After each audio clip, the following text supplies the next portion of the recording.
Is it time for a mind shift? If you don't know what that means, then join your host, Dr. Clint Haycock, a former evangelical Christian pastor and Bible college teacher of over 20 years, along the journey of deconstruction and reconstruction of faith, life, religion, and spirituality.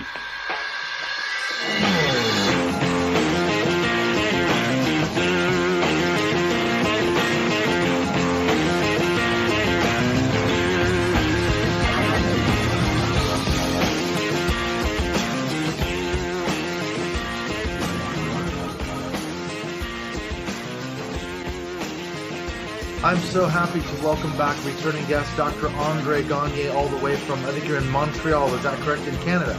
Yes, that's it. So welcome back to Mindshift Podcast, Dr. André. Can I just call you André? Is that okay? Yeah, yes. It's like Dr. Clint. Eh? Yeah, no, nobody calls me that, but yeah, it's true. So Yeah. you've been off Twitter, off social media for a while.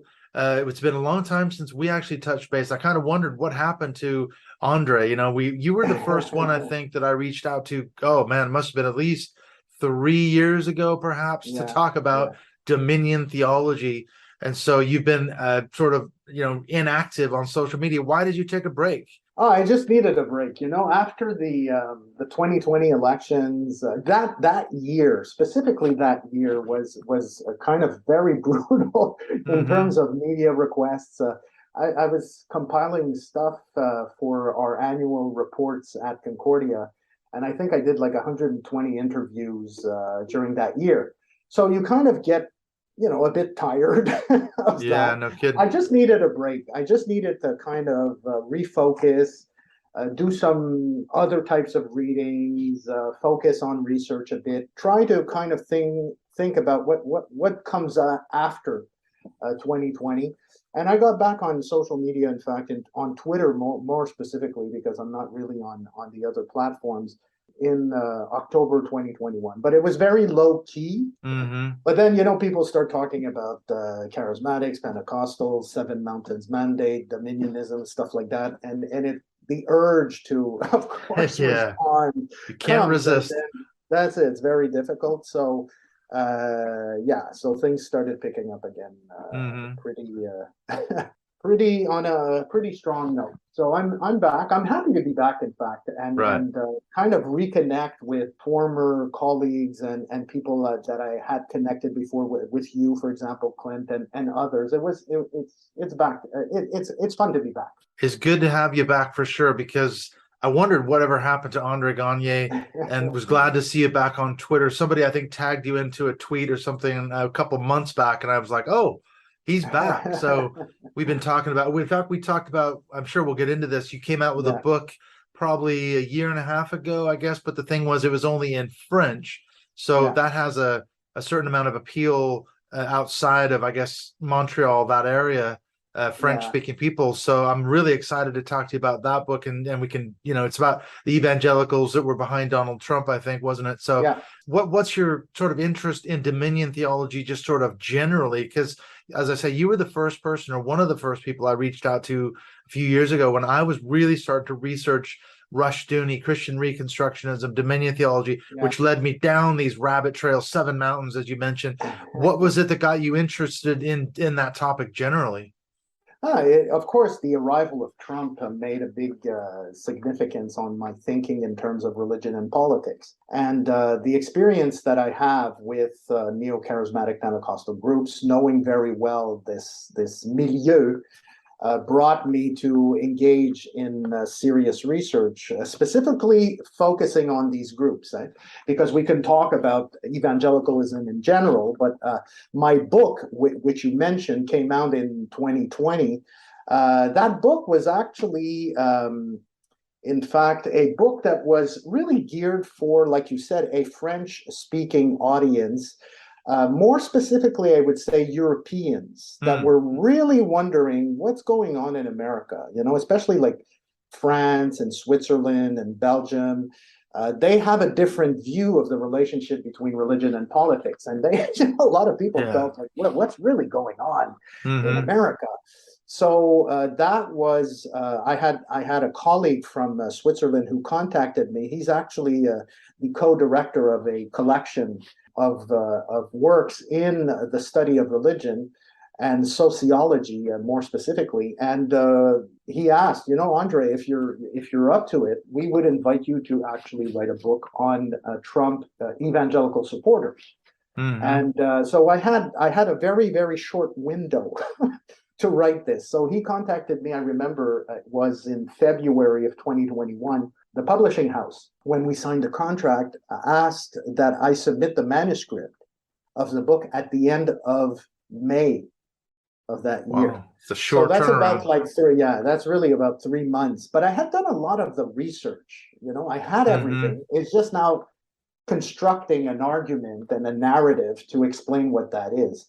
And so the book was ready on time. And during the summer, the copy editing stuff went on, and the book came out in September because they wanted the book to be published right before the elections, like a month and a half to 2 months right before. And it really caught on. Like in Europe, mainstream media outlets really caught on. I was interviewed many times, and it still has repercussions. You see, I'm contacted regularly by people across the pond, and they are asking me questions around what's happening in America related to politics. Now, the good news about this book, which I think is a great opportunity, is it will be translated in English. So we managed. In fact, I was contacted by a colleague by the name of Linda Shanahan, who was a professor at, I think it's Buffalo State University, and she reads French, and she was wondering, this would be a great book to be translated. I think English-speaking Americans and even those outside America might be interested in the content of your book. And she willingly and freely decided to translate the book. And we've been exchanging back and forth to see how things were going in terms of the translation.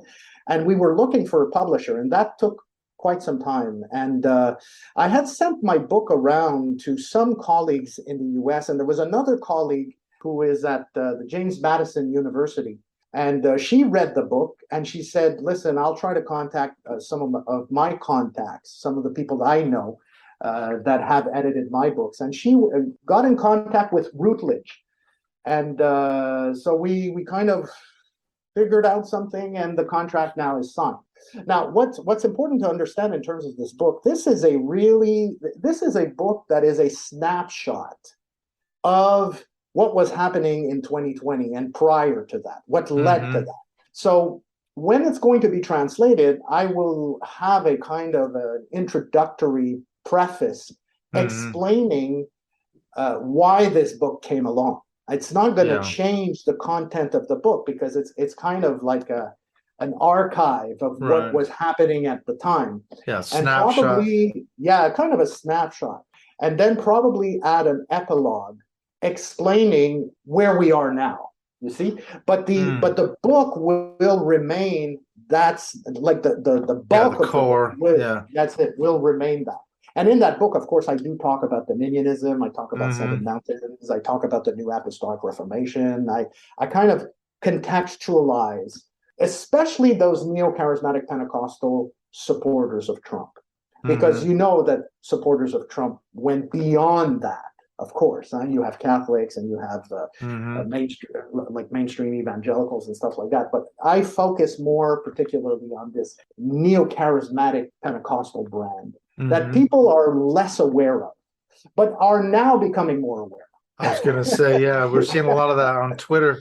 There's this Reawaken America tour, and I mean it's a hodgepodge of QAnon and the big lie and Trumpism and the evangelicalism, Dominion theology. It's a bunch of stuff all mixed in there, isn't it? But people are becoming more aware of the New Apostolic Reformation, some of the prophets and apostles and all that. Well, what's the argument of the book? Because I was thinking when you were talking about in Europe, it's certainly different because I live here in the UK. I'm doing this job right now for a guy who's actually a Christian. And we got to talking on the first day about what's the difference between the religious political scene in America versus in Britain. What's the differences that you notice as a Brit and me as an American?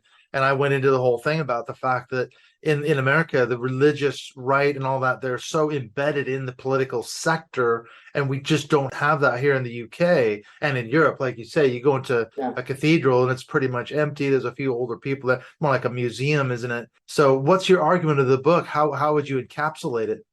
Yeah, essentially, I do explain exactly what you're saying.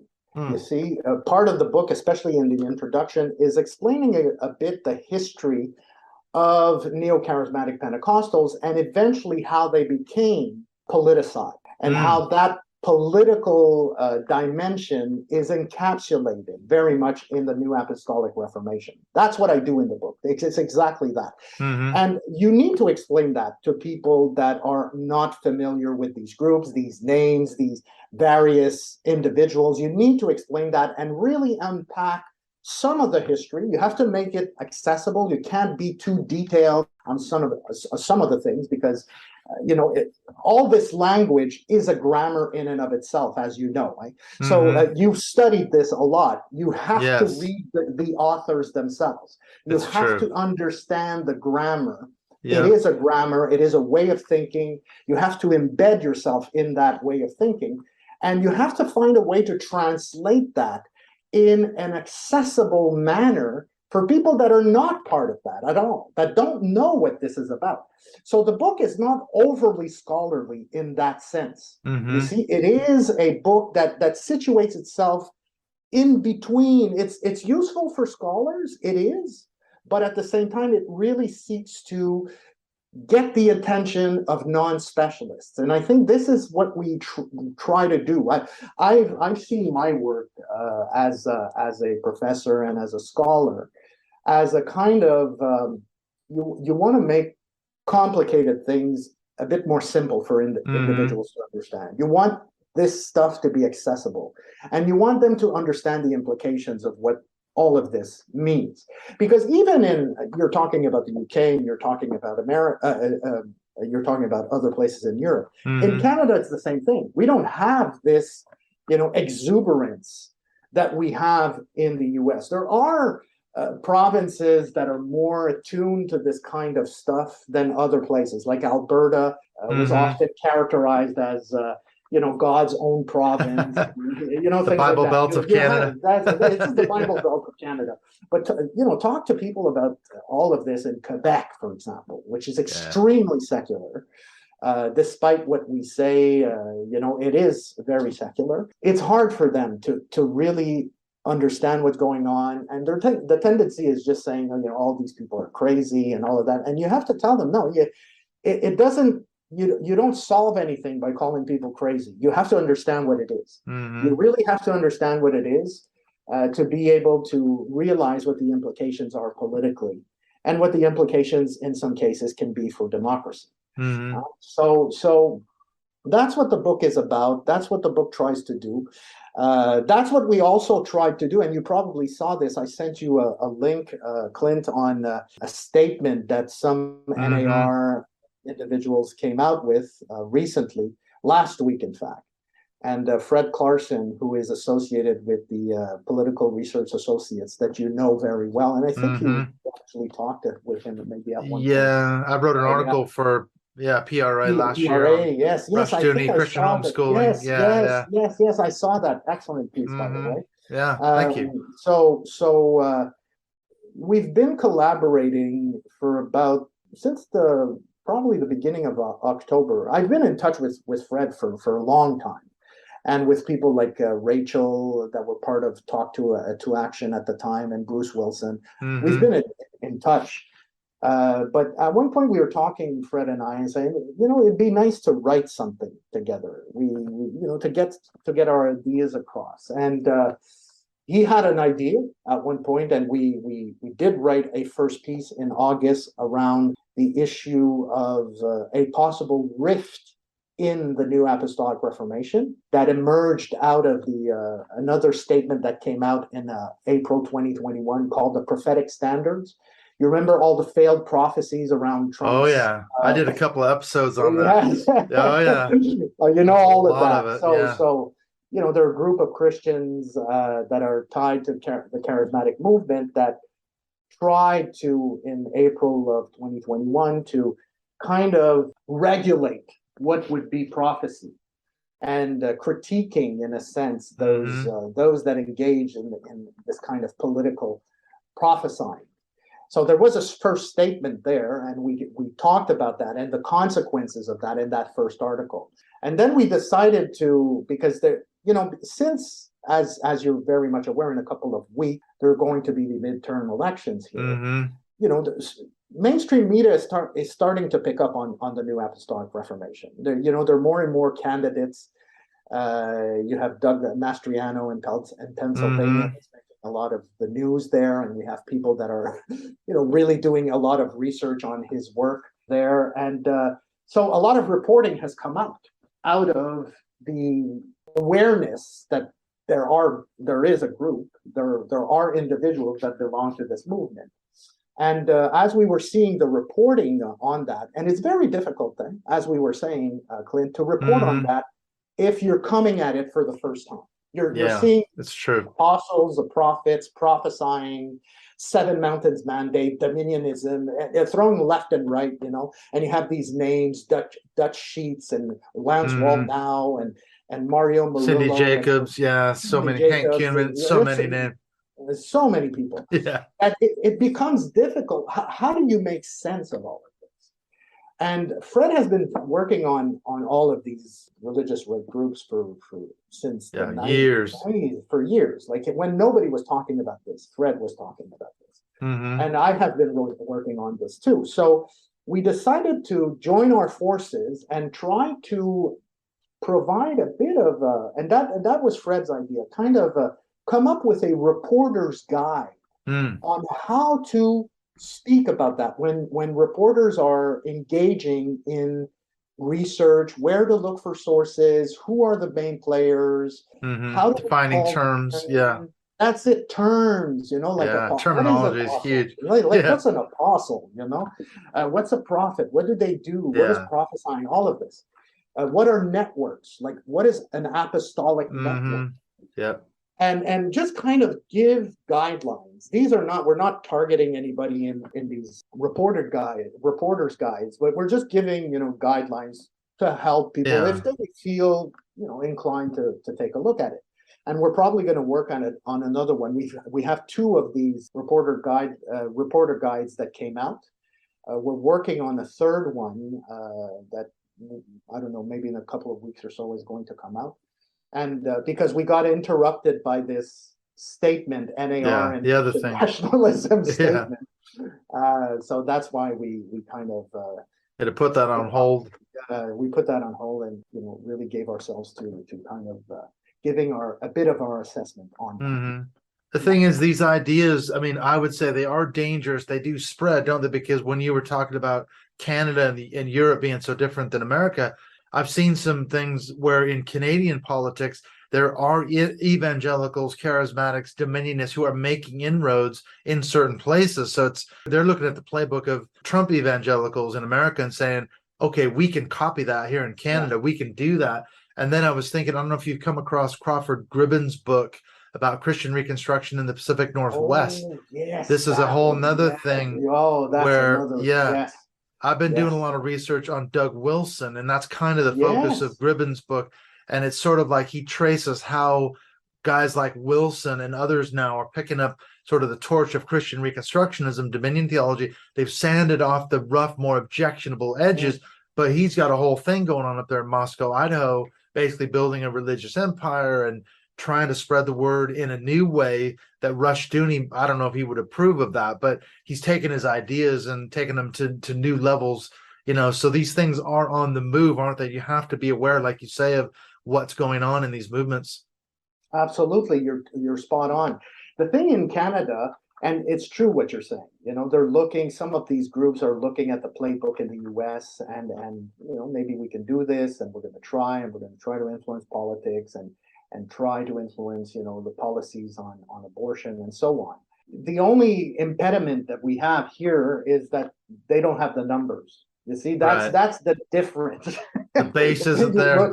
That's it. They don't have the numbers. It's incomparable in those sheer terms. numbers, right? Oh, the sheer numbers in the U.S. is, this is why staggering. It's staggering. It really is.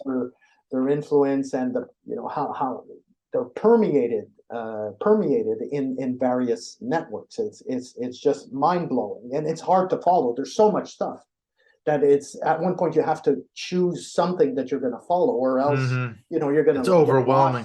It's overwhelming. It's absolutely it's absolutely overwhelming.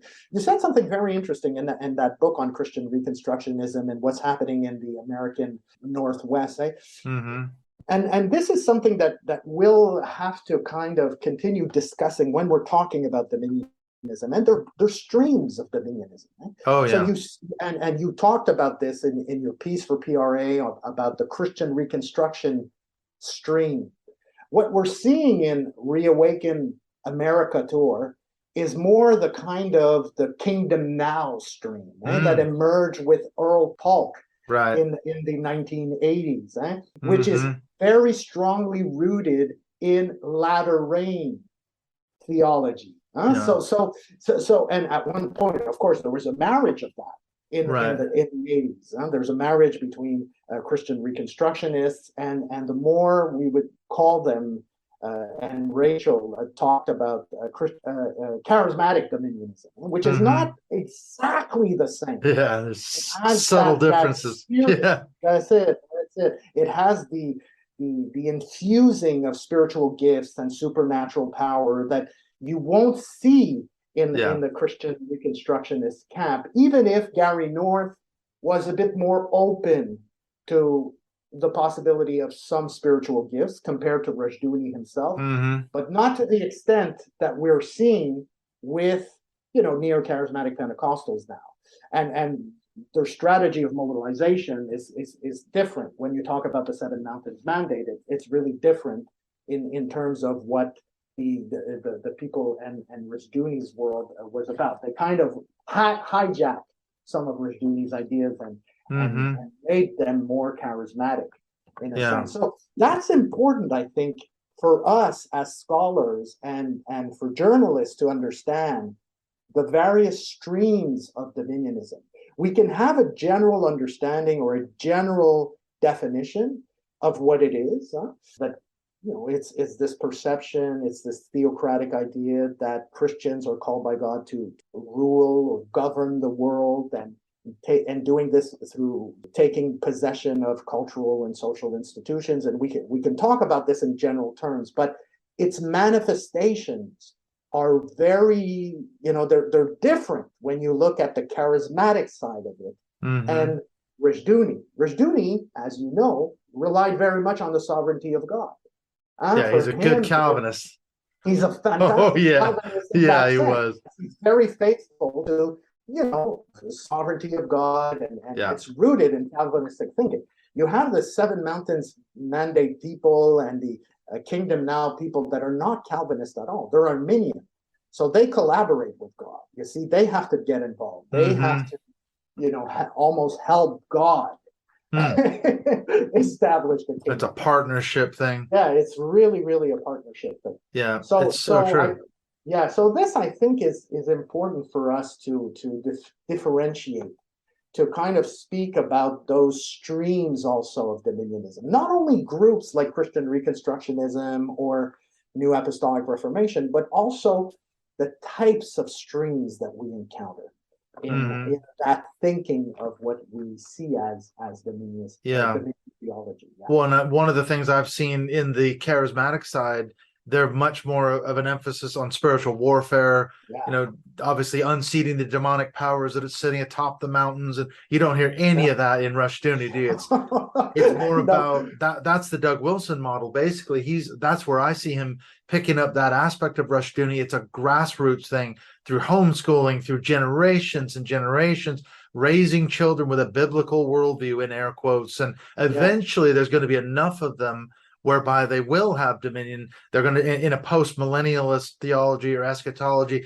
so completely different from They're not talking about unseating demons atop cultural mountains. Oh, no. And Oh, yet, what's interesting, though, is that I've seen the Seven Mountains Mandate language becoming more and more the sort of lingua franca of mainstream evangelicalism. Because one thing Catherine Stewart talks about, she's gone to these events where people from the Family Research Council are doing like pastoral get out the vote conferences in churches, and they're using Seven Mountains Mandate language.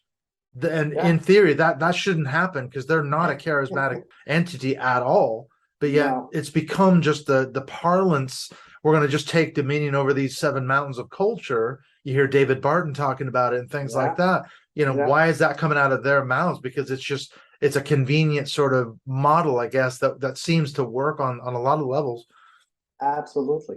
Absolutely. And that's why, in a sense, it's not a theology, the Seven Mountains Mandate. It is a mobilization strategy. It is a strategy. The dominionism itself is the theology, but how do you get to dominionism? You have a strategy, which is the Seven Mountains Mandate, and it fits very well. As you're saying, it could work. You can kind of remove all the spiritual warfare, kind of strategic level warfare of fighting demons, and keep just the mountains. Right. And just get involved in the mind molders.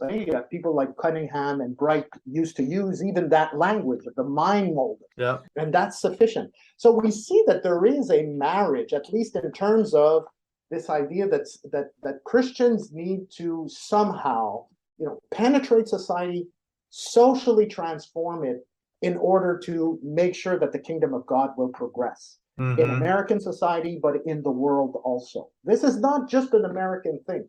This is also the ultimate goal is, of course, the kingdom of God on earth. This marriage, by the way, and you're probably very familiar with that too, having studied Dominionism. When I was researching this, what really brought like the Christian Reconstructionists and like the Kingdom Now people, Pentecostalizing types of groups together was really the Coalition on Revival. Right. I was just going to bring that up.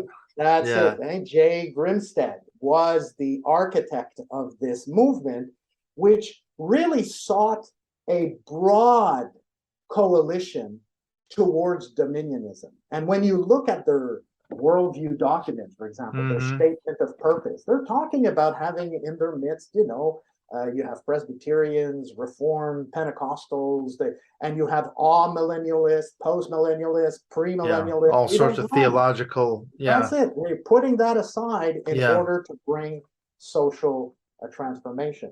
That's there too. And since that time, this kind of appropriation of language, of dominion language by the more charismatic leaning groups have been clearly to the fore. And now what we see more and more, of course, is that kind of charismatic dominionism. This is what we constantly hear about since Trump's I was going to say that, reading those worldview papers on the Coalition on Revival's website, what you can see right away is just look at the signatories, look at who signed those documents. And what shocked me, when I read the first worldview paper, it was signed by, it was like a manifesto, and it was Dr. Joe Aldrich, who I was like, I know who that is because that was my Bible college. He was the president of the Bible college I attended back in the 1990s. And I thought, why would Dr. Joe Aldrich, president of Multnomah Bible College, be signing a dominionist document? He was not a dominionist, as far as I could tell from his theology. But I think your point's exactly right. It had such a broad appeal that guys like Dr. Joe Aldrich and many other signatories who wouldn't necessarily call themselves, Christian Reconstructionists or Dominionists, they signed on to the project because it was exactly what it was intended for. And that was the genius of the Coalition on Revival, I think. Yeah, absolutely. And now you have groups like, for example, and we say this in our assessment of the recent declaration, NAR and Christian Reconstructionism, Christian nationalism, sorry. You have the International Coalition of Apostolic Leaders on their website.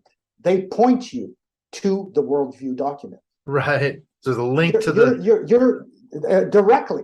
Like you Right. go there, it's directly there. You Right. click Just on lays it, it and right it out. brings. It's amazing when you think about it. You're in a new Apostolic Reformation network Right. that Why would they be? essentially Yeah. that's it. That's it. It That doesn't make any essentially sense. points you there. You Yeah. see, So what's so that about? they're together. You see, they can adhere to the worldview documents because Grinstead was able to navigate some of the more difficult elements that sometimes Christian Reconstructionists had problems with, let's say, premillennialists. He was able to navigate that and downplay some of the things in relation to that and focus more on the general commonality, which fit up to a certain extent with many of these people. Yeah. Fred Clarkson was reminding me that even Wagner was involved in those discussions with core people, with coalition on revival people, which is incredible when you think about it. You see? I was going to ask and you we're about in that. the 80s. We're in the 80s. He's in the middle of the decades third ago. wave. Yeah. So, but Wagner is experiencing, or he's discovering, the third wave.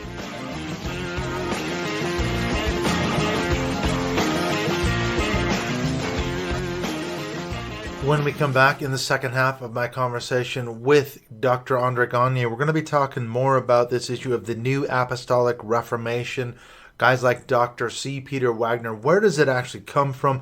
What are the origins of the NAR, the New Apostolic Reformation? We're going to talk a little bit more about the Seven Mountains Mandate, Dominion theology, and how come that in particular is really being seen so much today, or since the 2020 election, I should say, on the charismatic NAR side, the pro-Trump guys propounding the big lie, pushing really this idea that they prophesied that Trump was going to win the 2020 election. Why haven't they given that up? And then we're going to conclude by talking about where's the Christian right? Where's all this Dominionism going today? Where's it going to end up? What is Andre's prediction for how this sort of concludes, or what's the end game?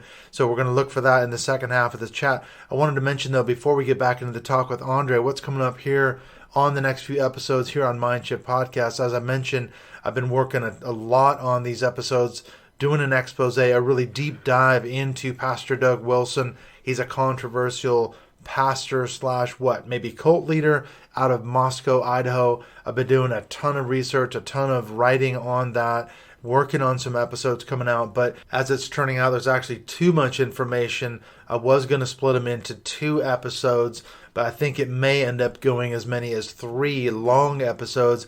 And then I've got at least 2 supporting episodes to go along with it. I had a conversation with David Johnson about a Christian defense of slavery, and this is part and parcel related to the Doug Wilson universe. He wrote a book along with Stephen Wilkins back in 1996 called Southern Slavery as It Was, and I wanted to reach out to David to talk about this because he's an expert in this field. And so we talked about not only the Doug Wilson connection, but the general sort of Christian defense of slavery. How could they justify slavery before the Civil War in the South? So that's a fascinating conversation with David Johnson. And then I had a really good conversation as well with Kate West. Now, she grew up in the sort of quiverful Doug Wilson homeschooling environment. She's got a fascinating backstory. So that also relates to this sort of Doug Wilson universe and how that's all playing out, and especially the victims of that system, people like Kate who come out of that. And so she's got an incredible story. So there's at least 2 episodes that go along with my research on Doug Wilson. But I think before those come out, it's going to give me a little bit more time. I've got a scheduled call with Jenny Cohn, and she's an author, a journalist. She writes for the Bucks County Beacon, and she's doing a ton of work on the New Apostolic Reformation. So that really goes along with this conversation with Dr. André Gagné. She's been doing a lot of stuff on this Reawaken America tour. Clay Clark, guys like Mike Lindell, Mike Flynn. These guys are unbelievable. It's a toxic blend. I think I mentioned this in the chat with Andre. We're seeing this. It's like a toxic blend of QAnon, Trumpism, Dominion theology, evangelicalism, all these conspiracy theories all rolled into one big toxic mess. And so I'm really excited to be able to talk to Jenny because she's written some really good articles in the Bucks County Beacon about what's going on in the New Apostolic Reformation, sort of these apostles and prophets. So it's a kind of continuation of this chat with Andre. And then speaking of David Johnson, we just had our Mindshift Zoom call a couple of weeks ago as this episode comes out with David, and we talked about the teachings of Jesus. We had a really fascinating discussion looking at this question as to whether or not Jesus was, in fact, a good teacher. And it was a good kind of deconstruction session. The feedback off the back of it was that it was really good because some of the people on the call said, I didn't want to have anything to do with the Gospels anymore. But that session with David really kind of made me focus again and realize some of the reasons why I am, in fact, not a Christian. And then speaking of Mindshift Zoom calls, we've got one coming up, our last one of 2022, with Bruce Geringser. I hope I'm pronouncing that name right. I can never seem to get it right, but Bruce was on the show a little bit ago. He's an ex-independent fundamental Baptist pastor. We had a really good chat the other day. It came out a couple weeks ago now, but he's going to be our guest for the last Mindshift Zoom call of 2022. So I'm really looking forward to having a chat with Bruce. And how can you get on those calls? Well, you can be a Patreon supporter of the show. You can go to my link, which is always in the show notes, and that gets you access to our closed Mindshift Podcast Facebook group, and there you'll get the links to those calls. So if you want to be on that call with Bruce in the month of November, hit me up on Patreon and I will add you into our closed Facebook group. You can also find me on Twitter at Mindshift2018. You can also send me a private message on Facebook through my public Mindshift Podcast Facebook page. So it's a couple of ways you can get a hold of me if you want to chat. If you have any questions, thoughts, comments on any of these shows, let me know what you're thinking, and I would love to chat with you. Let's get on back into the second half of the chat with Dr. André Gagné, looking at this issue of Dominionism as a strategy of mobilization.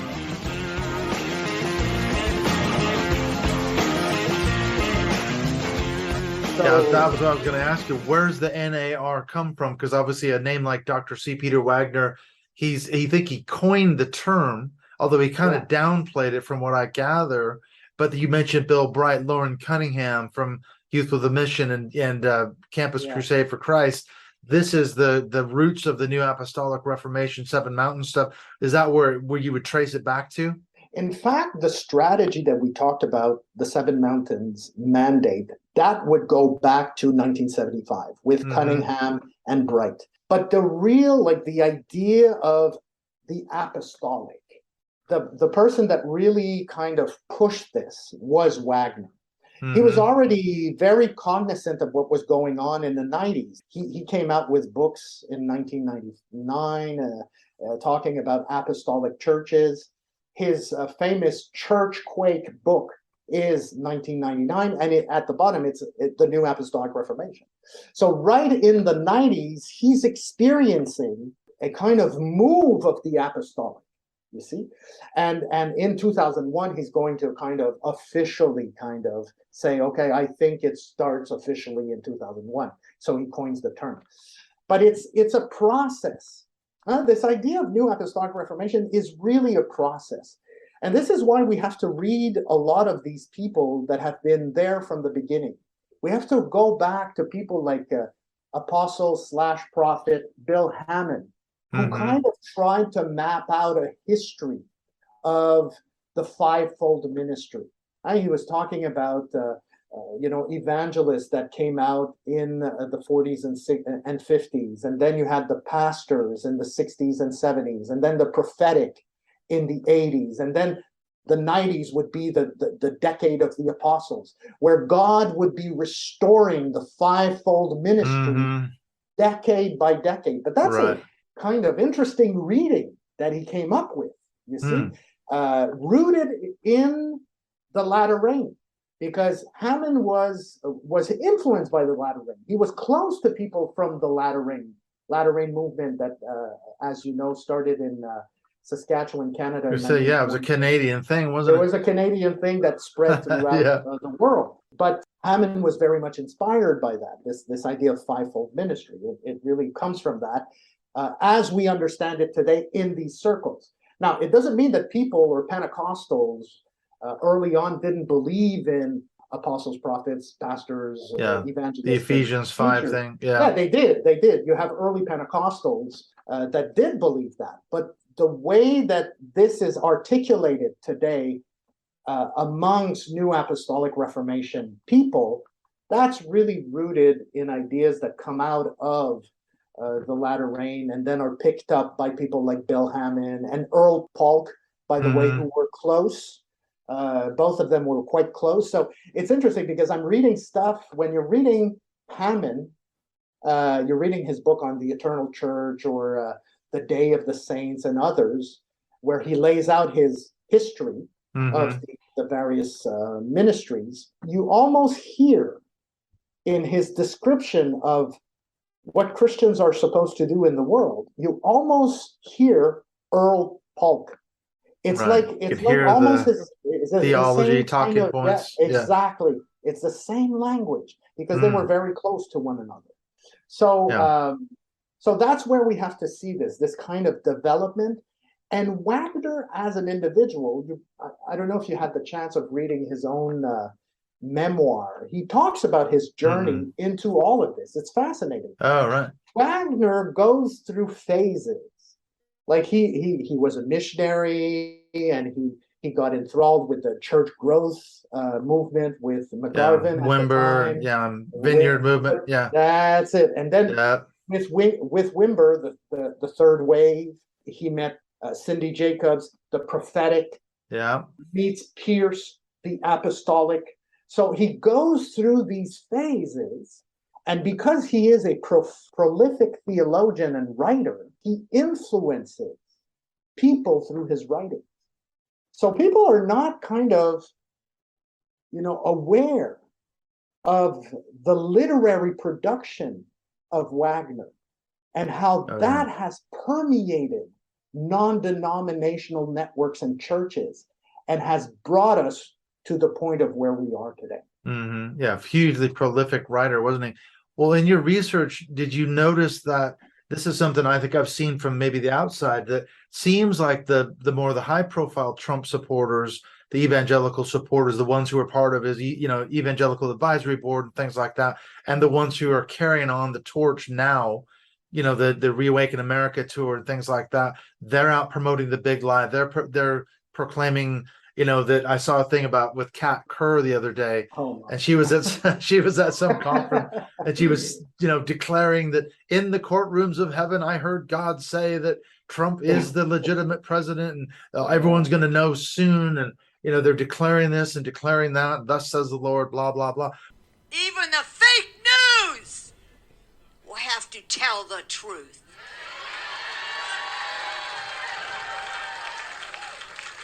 For they will say these very words. We don't want to say this. We tried to prove it wasn't true, that it was a lie. But Trump won the 2020 election.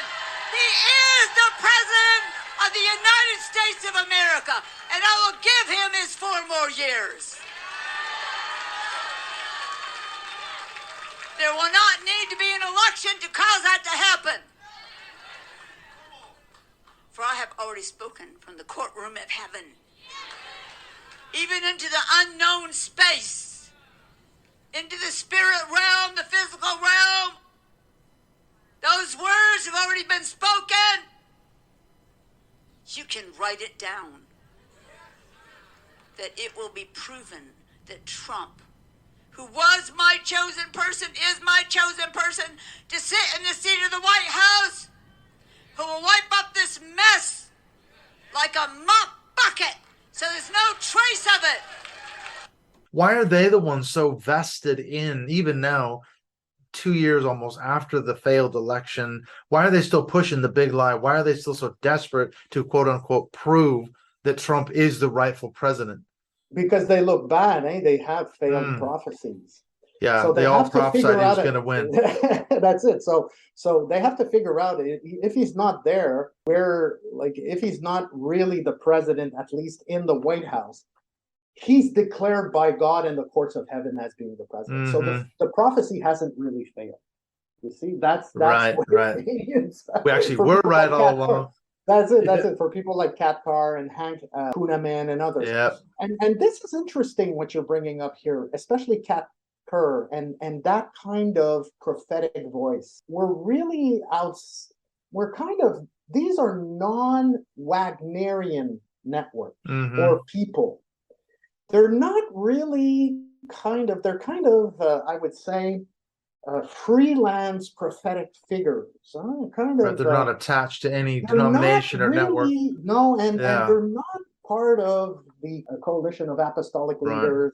They're not There's really no part. accountability on one That's it. level. It's not the same thing. And what came out in April of 2021, the prophetic standards that were actually crafted by Joseph Matera, who is the leading convener. He is the leading apostle of the what we call the United States Coalition of Apostolic Leaders, which is under ICAL, under the International Coalition. He wrote that with Michael Brown, who is an author, speaker.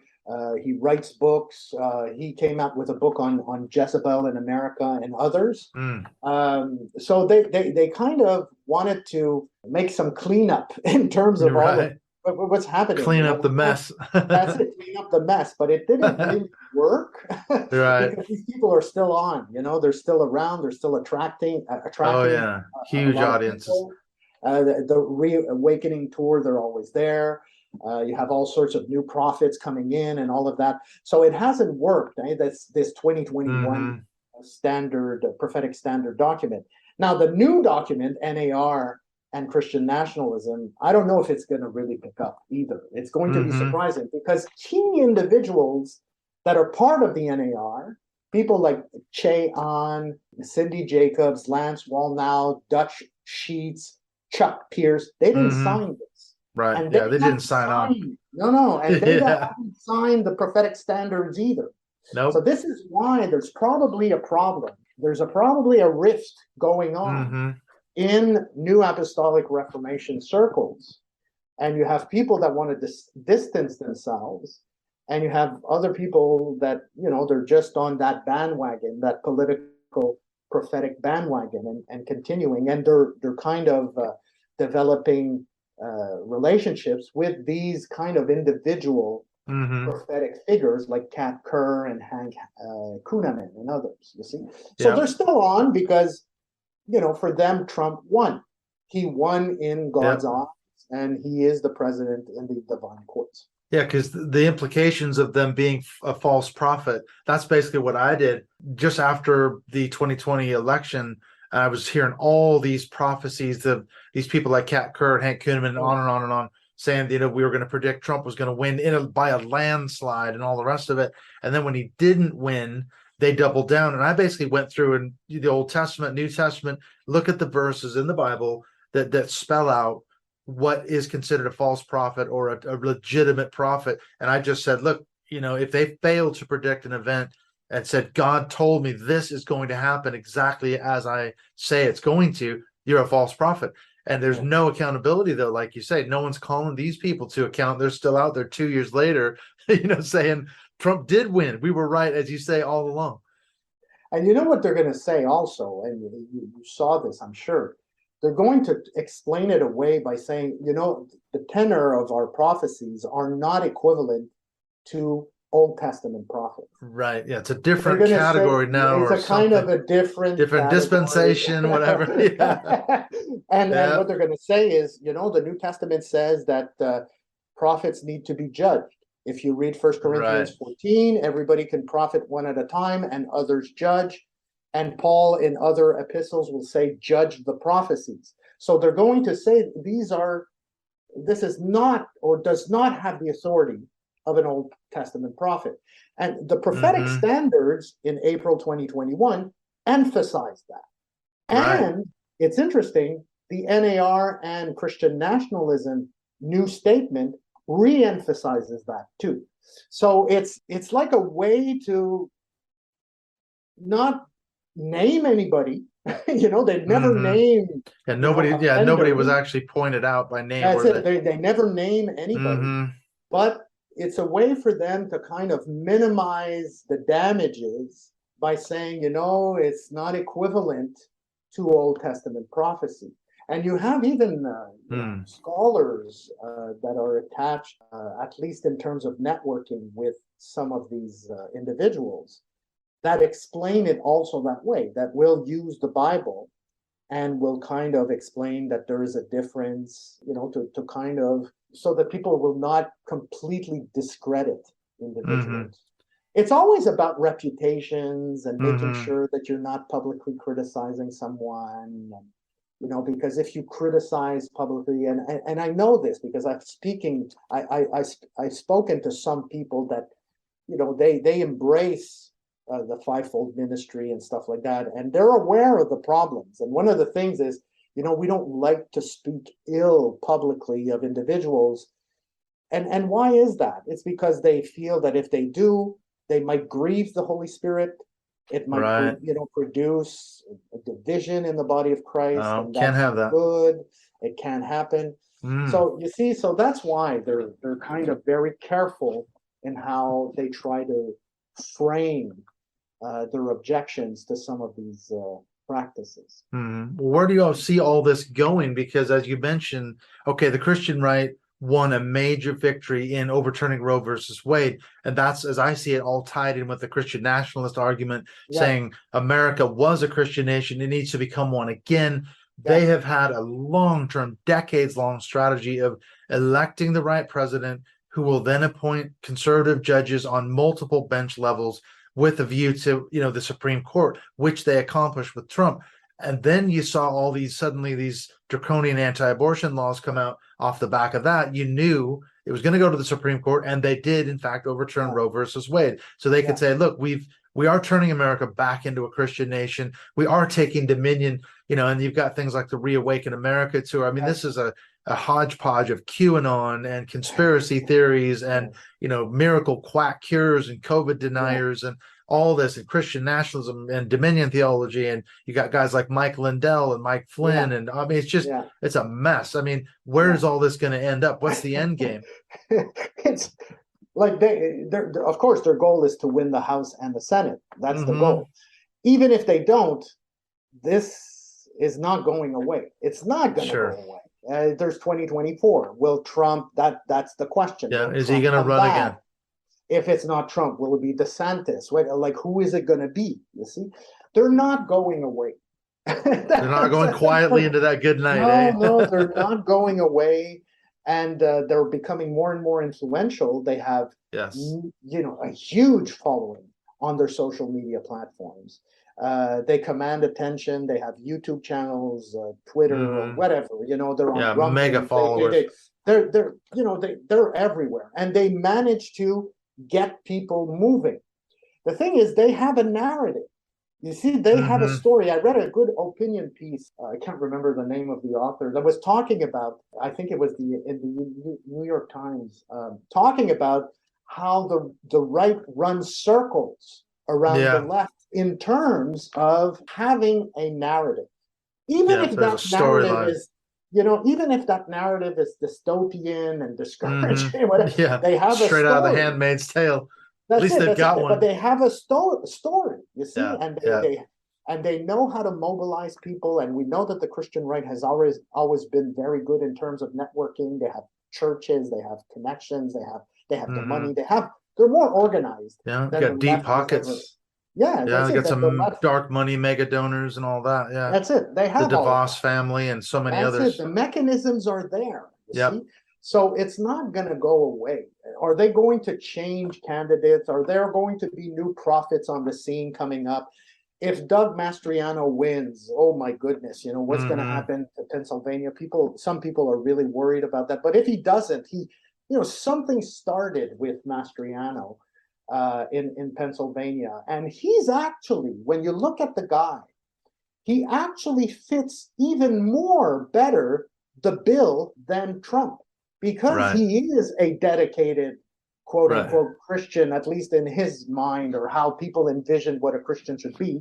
He fits the bill better than Trump. So I wouldn't even be surprised that someone like Mastriano would become a Republican candidate, a nominee for the presidency eventually in a couple of years or so. I wouldn't be surprised at all.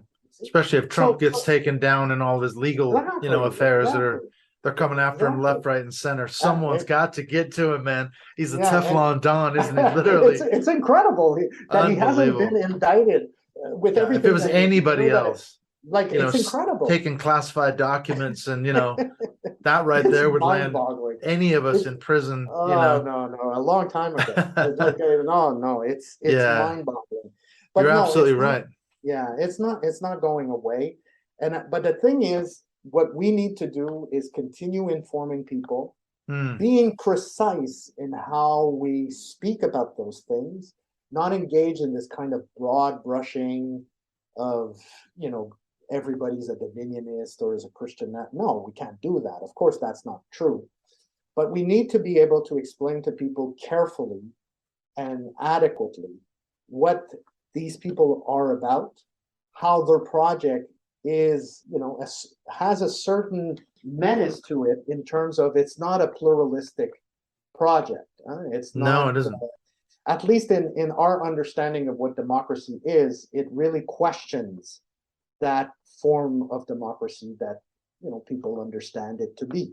Absolutely. So, well, just look at the way the anti-abortion laws are being enforced in certain states, and then you go, is that a system that you want to live under? That's it. If you're not a Christian and you want to, what do you do? Like, what's your place? If where do you don't go? Embrace that view. You see? Yeah, and just look at Calvin's Geneva and some of these other places. I mean, I read a book that talked about Calvin's Geneva, and what really struck me was the author said that Reconstructionists and Dominionists, they look to places like Calvin's Geneva as a model for the way things should be. And I would not want to live in Calvin's Geneva, and so that's a sober warning, isn't it? As long as people like you are out there helping to get the word out. I'm glad to know when your book then comes out. We'll be glad to know that it's going to be translated into English. For those of us that unfortunately don't speak any French at all, I go to Paris and I'm shocked at how bad my French is, but you got to ask the gift of tongues. No, I'm joking. Yeah, it's true. It's true. Well, it's funny, when we did go to Paris on holiday, the Parisians all wanted to practice their English. So we didn't get a chance to speak much French. I was really desperate because I had the guidebook and everything, and it didn't work so well. So my French is not good. But you guys are so close also, It's true. Yeah, we're right here. Well, Belgium is one of my favorite places. I'm a big World War I buff. So we go every year, we go across to the World War I battlefield. So we'll go to Menengate and Ypres in Belgium and places like that. And so I do try to pick up a little bit of French, and I come back with loads of Belgian beer, so that's that's always a great win. Wow. As you know, I miss Belgium. I did a conjoined PhD in Belgium and in Montreal. So we spent a year in Belgium. Phenomenal. I love Belgium. Yeah. Belgian beer is the best. So good. Well, listen, thank you so much. I'll let you go. We'll notify people when your book comes out in English. What's the best place for people to get a hold of you? Just before you go, how can they find you on social media? Basically, my Twitter handle. Right. It's at André _Gagné 1. So if you tweet this episode, you can maybe tag me, and that's the best way. I also have in my bio, there's a link to my faculty page. Right. So if people want to get in touch with me, they can go to my faculty page. They'll find my email address very easily there. So people can get a hold of it. All right, I'll put your Twitter handle in the show notes, and hopefully some people contact you about this episode and your book as well. So thank you so much, Dr. André Gagné, for taking the time out. Thoroughly enjoyed chatting to you once again, and we'll see you soon. Thank you for having me, Clint. It was a pleasure speaking with you, and have a nice, you're at night, so have a nice evening. That's true. Yeah, it's evening here. I'm going to go eat dinner and have a pint, I think. Yeah. All right. Thanks, André. Take care. See you soon. Bye-bye. Take care.